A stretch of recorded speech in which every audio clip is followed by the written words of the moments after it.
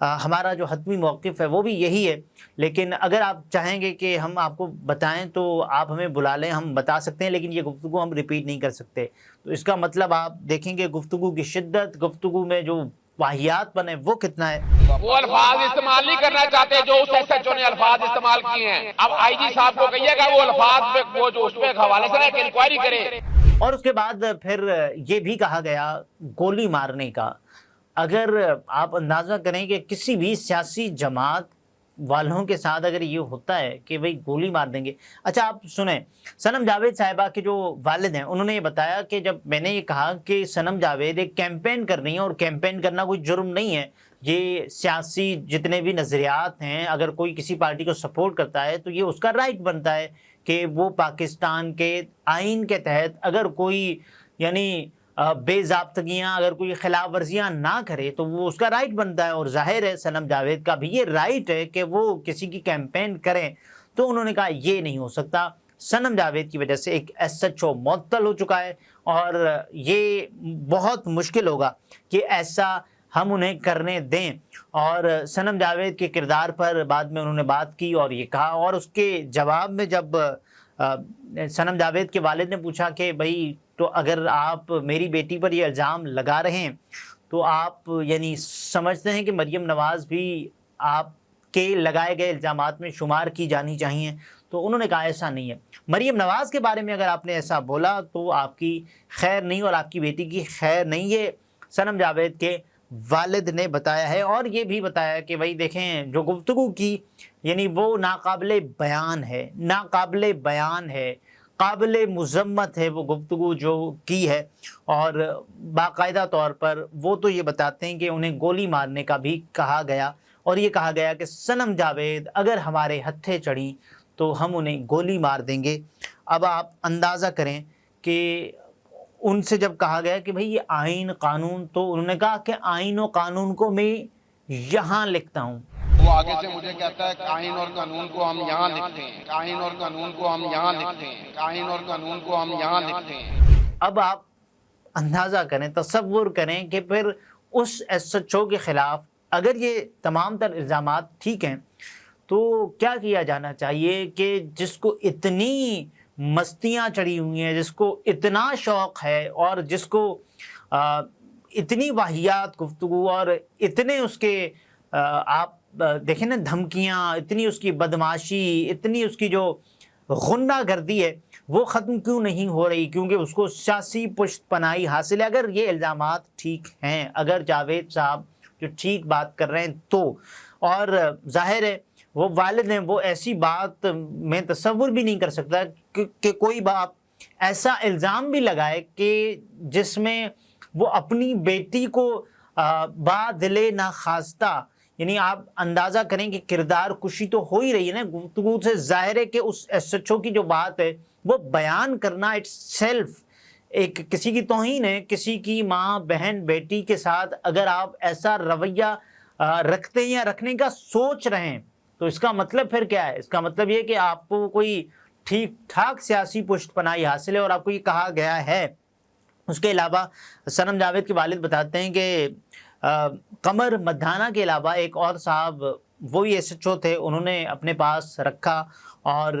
انہوں نے مجھے یہ کہا کہ ہم پر بہت پریشر ہے۔ انہوں نے کوئی ایسی بات نہیں کی صنم جاوید کے حوالے سے، لیکن انہوں نے یہ ضرور بتایا کہ ہم پر بہت زیادہ پریشر ہے، اور آپ ہمارے پریشر کو سمجھیں۔ تو صنم جاوید کے والد نے ان سے پوچھا کہ کون سا پریشر جس کے بارے میں آپ بات کر رہے ہیں؟ تو انہوں نے بتایا کہ سمجھ جائیں۔ تو پھر انہوں نے نام لیا کہ بھئی صنم جاوید کے والد نے نام لیا کہ ایس پی کا پریشر تو نہیں ہے آپ پر؟ تو انہوں نے کہا نہیں، بہت اوپر کا پریشر ہے ہم پر۔ تو امید کرتا ہوں آپ اس بہت اوپر کے پریشر کو سمجھ چکے ہوں گے کہ میں کیا بات کرنے لگا ہوں۔ لیکن جو اس وقت سوشل میڈیا پر جاری ہے، جو پاکستان میں ایک مزاج بنا ہوا ہے کہ جو بھی سیاسی مخالفین ہیں ان کو پکڑو، ان کو تشدد کا نشانہ بناؤ، اور اس کے بعد ان کی پھینٹی لگاؤ، مقدمات، جھوٹے کیسز بنا دو، اور یہ پاکستان کی تاریخ ہے۔ یہ صرف ابھی نہیں ہو رہا، ابھی چونکہ اس کی شدت بہت بڑھ گئی ہے، اس کی شدت اتنی ہے کہ کبھی ایسے ہوا کرتا تھا، آج یہاں ہے، یعنی بہت زیادہ یہ تمام تر چیزیں اور تواتر کے ساتھ ہو رہی ہیں۔ اس میں ہم اگر امید کریں کہ یار اس میں کمی آئے گی تو بھی یہ ہم اپنے آپ کو ہی غلط ثابت کرنے کی کوشش کر رہے ہوں گے، لیکن ایسا ہوتا ہوا نظر نہیں آ رہا ہے کہ اس میں کسی صورت کی کوئی کمی ہو۔ بہرحال جو الزامات ہیں وہ انتہائی سنگین ہیں، ان کی تحقیقات ہونی چاہیے، اور اس کے علاوہ یہ اندازہ لگایا جانا چاہیے کہ اس ایس ایچ او کی پشت پناہی کون کر رہا ہے، یا پھر کل کو اگر یہ بات سامنے آئی کو اس کو ہی ذہنی مریض ڈکلیئر نہ کر دیا جائے، جو یہ سب جانتا ہے، جو سب کہہ رہا ہوتا ہے کہ واہ اس کی وجہ سے ایک ایس ایچ او معطل ہو گیا ہے۔ مریم نواز کی آپ بات نہ کریں، آپ کے لیے یعنی آسان اتنا ہے، یا پھر آپ کے لیے بھلا یہی ہے کہ آپ اس کا تذکرہ نہ کیا کریں تو ہی آپ کی جان خلاصی ہوگی۔ اگلے ویلاگ میں پھر ملاقات ہوتی ہے، اپنا بہت سارا خیال رکھیے، اجازت دیجیے، اللہ حافظ۔